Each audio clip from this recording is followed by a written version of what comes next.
Gimana caranya kita ngerasain semangat pergi ke masjid atau semangat menyebut nama Allah, semangat melibatkan Allah itu kayak semangat kita nge-break ketika kita dalam bekerja, atau mungkin break me time kalau untuk kita pribadi gitu ya, butuh me time ketika kita penat dengan urusan keluarga, kita penat dengan urusan pekerjaan, kita capek dengan berbagai macam masalah, akhirnya kita butuh waktu untuk sendiri, kita butuh me time, atau mungkin kita butuh waktu untuk berdua dengan pasangan kita, sehingga kita mungkin jalan kemana, makan di mana, nonton apa, dan seterusnya. Itu kan semangat gitu ya. Bahkan kalau udah dijadwalin, misalnya kalau malam minggu besok kita misalnya mau nonton film misalnya, itu belum kejadian tapi udah bisa bikin break di hati kita, udah bisa bikin lega gitu. Walaupun kita punya banyak beban, tapi pas tahu minggu besok kita mau jalan nih, kan jadi nyaman ya. Sebesar apapun masalah kita, tetap aja semangat. Kenapa bisa gitu? Karena kita nganggap nonton itu break, nonton itu refreshing buat kita, bisa benar-benar menyegarkan semangat kita. Atau kalau teman yang senang musik misalnya, gimana semangatnya kita misalnya pas tahu datang grup-grup musik idola kita. Sebutlah kalau anak-anak reggae misalnya datang grup musik reggae yang dari Brazil gitu, atau dari Jamaika datang ke Indonesia, atau anak-anak rock atau NoFX misalnya datang untuk anak-anak punk rock misalnya, atau duet sama manggung bareng dengan Rosemary. Wah kan itu kan, wah kapan gitu ya.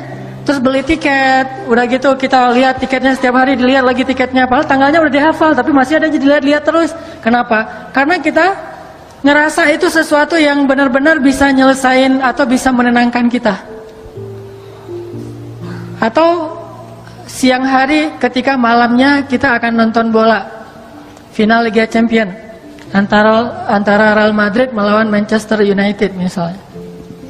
Siang itu kan kita udah nyiapin kopi, udah nyiapin kacang, udah nyiapin cemilan-cemilan, udah ngajak teman-teman kita kalau perlu nontonnya itu yang layarnya agak gede gitu.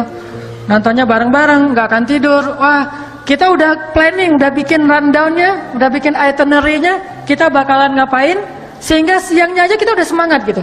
Padahal nontonnya masih ntar malam, tapi dari siangnya kita udah semangat. Dan kita akan ngelakuin hal-hal yang mungkin bagi orang ngapain sih gitu-gitu amat, bagi kita asik tuh. Kenapa? Karena kita nganggap itu sesuatu yang break, yang benar-benar ada semangat breaknya. Bagi kita ada semangat seru, nyantai, asik, nyaman buat kita.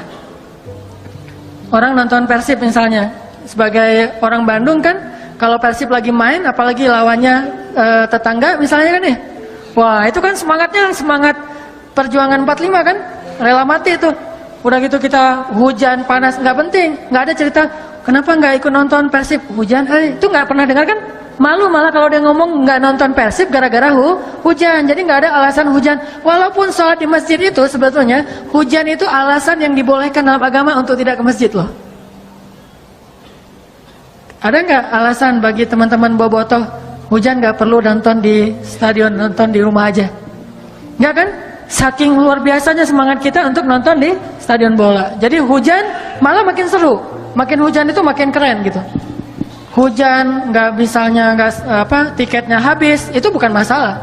Mau hujan, mau tiketnya habis, mau jalannya jauh dari luar kota dan segala macam, mau misalnya dihadang sama musuh atau apapun istilahnya, itu bukan masalah. Kenapa? Kita nganggap itu sebagai sesuatu yang seru buat kita.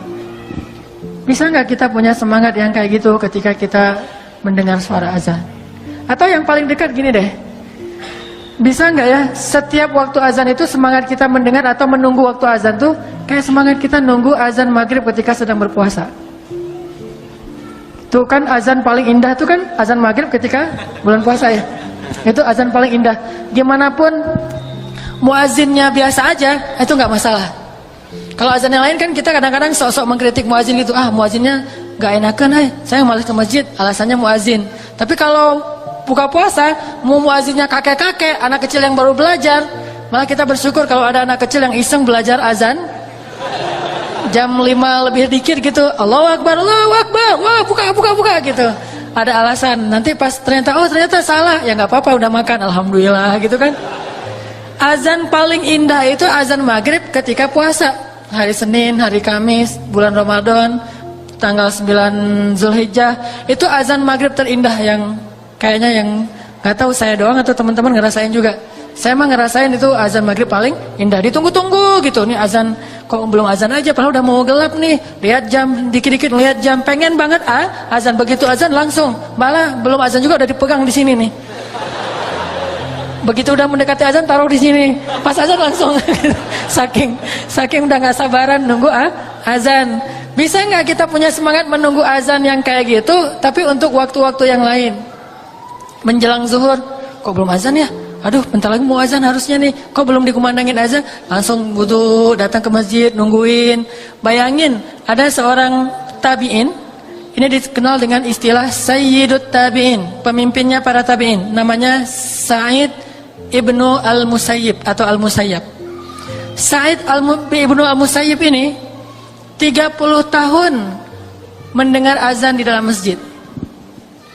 Maksud mendengar azan dalam masjid, dia tidak berkumandang azan di Madinah kecuali Said ada di dalam masjid. Gak pernah ngedengerin azan di tempat wudhu tuh gak pernah. Apalagi di rumah, di tempat wudhu aja gak pernah. Selalu mendengar azan di dalam masjid. Begitu azan pasti ada Said di dalamnya. 30 tahun. Dan 40 tahun sholat gak pernah melihat punggung orang. Artinya sholatnya di soft pertama terus, gak pernah ngelihat punggung orang. Gak pernah di soft kedua, apalagi soft belakangan. 50 tahun sholat berjamaah di masjid dari takbiratul ihram bersama imam.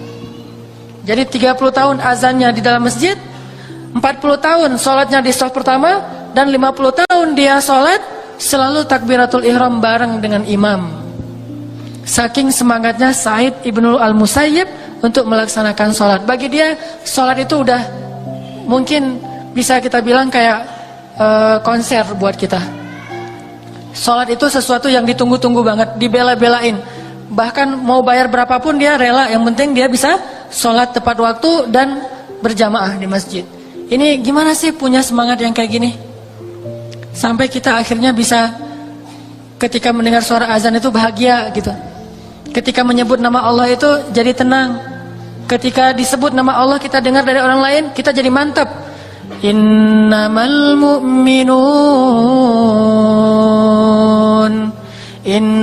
mu'minuna alladzina idza dzukirallahu wajilat qulubuhum. Mukmin yang sebenarnya jika disebut nama Allah hatinya gemetar. Wa idza tuliyat 'alaihim ayatuhu zadathum imana. Kalau dibacakan ayat Allah, imannya bertambah. Wa 'ala rabbihim yatawakkalun. Bertawakal kepada Allah Subhanahu wa taala, berserah diri kepada Allah. Bisa enggak sih pas dengar azan kalimat Allahu Akbar, Allahu Akbar, langsung gemetar hatinya, gemetar rindu gitu. Kita pengen banget, saya pribadi tuh pengen banget begitu dengan azan tuh rindu gitu. Aduh, dipanggil sama kekasih saya nih, langsung wudhu, langsung datang ke masjid dengan perasaan berbunga-bunga bahagia, dipanggil. Kayak kita di miss call oleh calon kita. Saya bilang calon ya. Kalau saya mah di miss call sama istri. Tapi beda sih di miss call sama istri sama calon gitu beda. Di miss call sama calon itu lebih cepet datangnya gitu ya. Di miss call sama istri ini pasti mau nagih uang bulanan ini mah.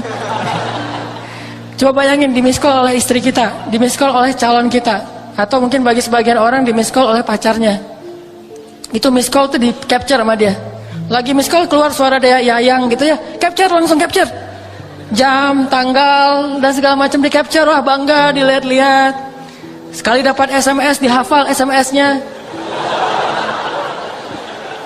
Cuma satu SMS yang dia nggak berani hafal, lo gue N, itu nggak dihafal sama dia. SMS putus.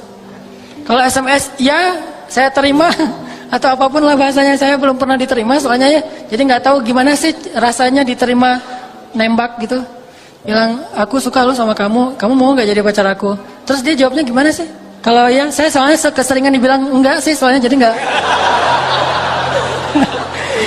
jadi nggak ngerti rasanya ya tuh gimana gitu. Satu-satunya ya yang saya dapatin itu ya menikah. Alhamdulillah gara-gara itu jadi terjaga. Kalau iya untuk jadi pacar belum pernah, jadi nggak tahu rasanya gimana gitu. Yang sering itu enggak malas gitu banget sih sama saya. Jadi gimana bahagianya kita mendapatkan panggilan dari orang yang menurut kita cintai, kekasih kita, idola kita dan seterusnya. Bayangin nggak usah kekasih, idola kita aja nge-like postingan kita kan bahagia banget tuh. Ada 1000 like, 999 itu nggak berarti tanpa yang satu itu. Like dari idola kita banget gitu. Wah ternyata dia nge-like saya loh gitu. Langsung nunjukin postingan berikutnya apa? Like itu yang diposting gitu. Jadi dapat like dari yang kita idolain itu di capture, diposting lagi. Di like lagi sama dia 2 kali. Akhirnya dia males juga, akhirnya dia unfollow.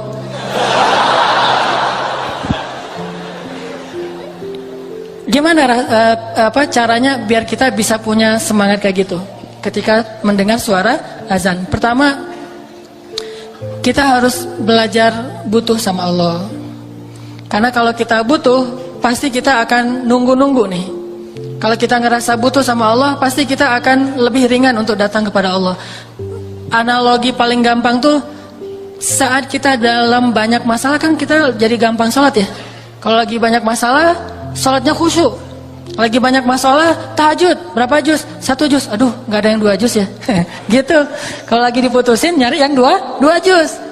Kalau lagi nyambung, nyarinya yang 2 ayat. Gak ada yang 2 juz, saya lagi pengen yang 2 juz. Jangan yang 1 juz, di Al-Latif mah cuma 1 juz doang. Saya pengen yang 1 rakaatnya itu 3 lembar. Jadi 10 rakaat, 10 rakaat itu 3 juz, 30 lembar. Oh ada tuh, di mana? Di Mekah kata dia. Atau di Baghdad. Nah artinya, kok bisa ketika kita lagi banyak masalah, sholatnya ringan? Coba, pas lagi banyak masalah pasti ke masjidnya rajin kan? Wudu langsung udah ada di masjid. Malah kita sering nunggu-nunggu muazin. Begitu muazin telat dikit aja langsung kita yang azan. Azannya baper lagi tuh. Hayalah sholahnya, hayalah sholah. Perhatiin gue dong gitu ya. Ya, hayalah sholahnya irama kurdi, tapi kurdi yang paling baper. Kalau kurdi kan hayya 'alas shalah.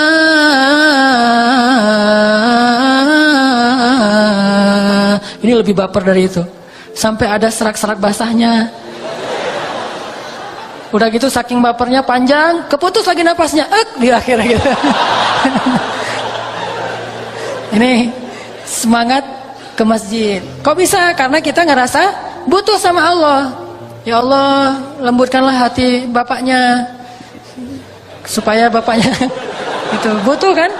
Jadi semangat. Lagi banyak hutang, ya Allah mudahkanlah saya dalam membayar hutang. Kalau perlu tolong lembutkan hati orang itu supaya melunaskan hutang saya. Gitu. Ini kan gara-gara kita butuh. Cuman kenapa kita selalu ngerasa butuhnya pas lagi ada masalah? Bukankah hidup kita itu sebetulnya dalam banyak masalah? Dan masalah itu sebagian besarnya kita belum sadari karena belum terjadi. Mungkin kita selalu butuh Allah Subhanahu wa taala. Dan kadang Allah, bahkan bukan kadang, sering Allah itu menolong kita, menyelamatkan kita dari banyak masalah tanpa kita sadari, sehingga kita pikir nggak ada masalah. Padahal masalah itu datang kepada kita. Allah Allah bentengi kita dengan sholat kita yang sebelumnya. Sehingga pas masalah datang, akhirnya dia mental lagi. Datang lagi masalah, hilang lagi, datang lagi. Itu lebih sering daripada masalah yang udah datang kepada kita, kemudian Allah angkat setelah kita ngerasain. Malah lebih sering kita belum sempat merasakan masalah, udah Allah angkat masalahnya. Cuman kita nggak sadar. Makanya Allah mengatakan, Yas'aluhu man fis samawati wal ard. Kulla yaumin huwa fi sya'n. Setiap hari Allah sibuk mengangkat masalah dari hambanya. Ada yang diangkat masalah setelah hamba itu merasakannya sehari, 2 hari, setahun, 2 tahun. Ada yang diangkat masalah itu sebelum hamba itu merasakan masalah ini. Jadi Sering justru Allah itu sebetulnya menghindarkan kita dari masalah, menghindarkan kita dari kecelakaan, menghindarkan kita dari musibah, menghindarkan kita dari kerugian, menghindarkan kita dari sakit, penyakit. Sering menghindarkan kita dari banyak hal. Cuman Allah nggak pernah ngomong gini, hei hambaku, ini udah ya, satu masalah aku hindarin nih. Kamu bersyukur nggak sih? Ya bersyukur Allah, alhamdulillah gitu. Terus ini hambaku, kalau Allah mau ngomong kayak gitu, kayaknya kita nggak sempat ngapa-ngapain. Kenapa? Sehari mungkin 1000 kali Allah akan ngomong kayak gitu kepada kita. Dihindarkan. Baik masalah yang menimpa kita secara personal ataupun masalah yang menimpa kita secara kolosal. Baca deh sains tentang astronomi.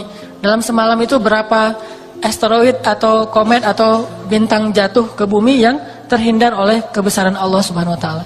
Bayangin ukuran mobil aja. Walaupun ukurannya gede terus pas sampai bumi karena terkikis oleh gravitasi jadi seukuran mobil kena rumah kita, kan lumayan tuh. Bayangin, kalau Allah tidak menghindarkan. Makanya Allah mengatakan di dalam Al-Quran, bagaimana kami menjaga kalian dari langit dan dari bumi. Di dalam surat Al-Muluk. Apakah kalian merasa aman? Padahal Allah Subhanahu Wa Taala lah yang menjaga kalian di langit dan di bumi. Terus siapa yang memberi kalian minuman, memberi kalian udara dan segala macam. Allah tuh banyak ngasih kebaikan buat kita. Yang harusnya kemarin kita ketularan dengan penyakit seseorang, tapi Allah hindarkan kita nggak ketularan, yang ketularan teman kita. Akhirnya kita jadi menjenguk dia, bukan dia yang menjenguk kita. Kok bisa? Kita nggak sadar aja.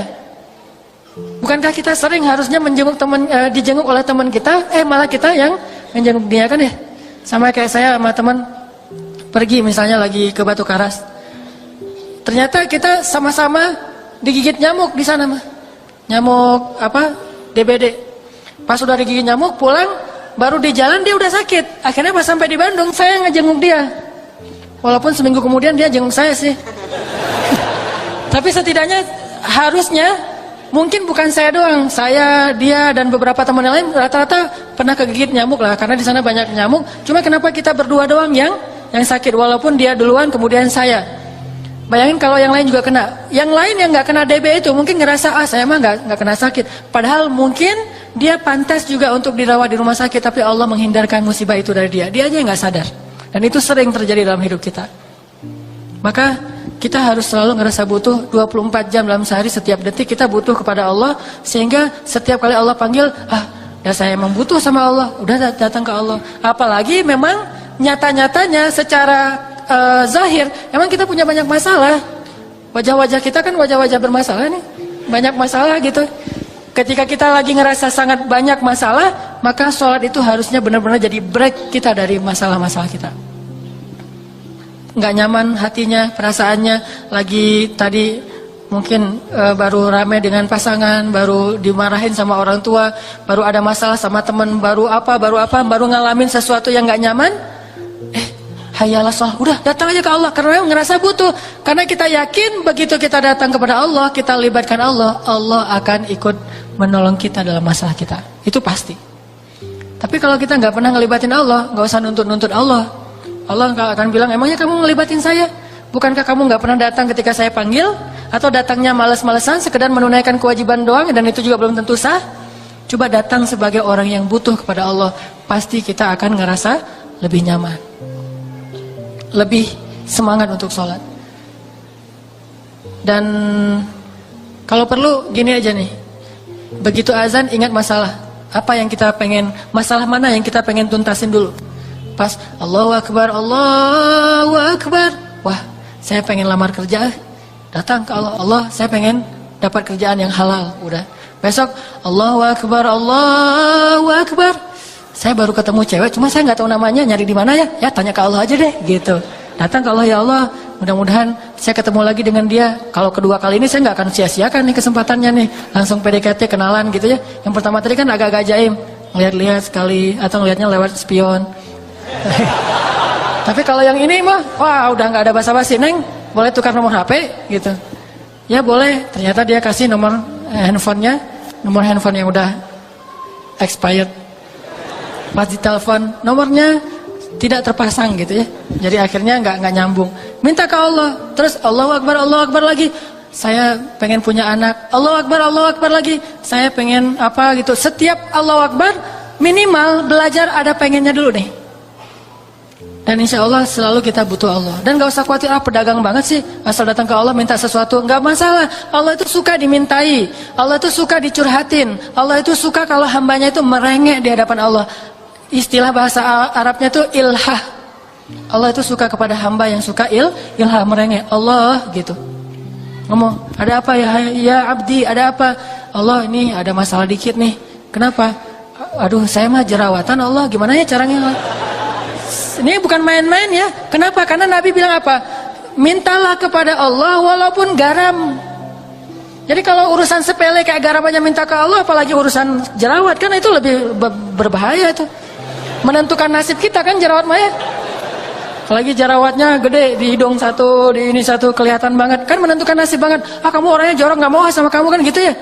Makanya jerawat itu bukan masalah sepele. Kalau garam aja kita minta sama Allah, apalagi bab jerawat. Allah, kenapa wahai hambaku pengen langsing, gitu. Pengen langsing minta sama Allah. Allah, kenapa hambaku pengen ada kumis, udah pakai wadoyok belum keluar juga, gitu. Minta sama Allah. Gitu. Bukan kumis, mungkin janggut kali ya. Saya pengen ikut sunnah ya Allah, cuman saya mah bukan ingkar sunnah, memang nggak ada kumis ya Allah, udah nggak ada janggut, udah dikasih banyak segala macam kemiri, wadoyok, segalanya belum keluar juga sehelai gini ya Allah, malah jadi aneh gitu. Malah jadi aneh. Minta kepada Allah walaupun garam, tapi bukan bermain-main dengan Allah, karena kita ngerasa Allah mah tempat segala meminta. Semuanya ada di sisi Allah. Kebaikan itu ada semuanya di sisi Allah. Tabarakalladzi biyadihil mulk wa huwa ala kulli syai'in qadir. Ya ayyuhalladzina amanu ista'inu bis sabri was salah. Wahai orang yang beriman, mintalah pertolongan kepada Allah dengan sabar dan salat.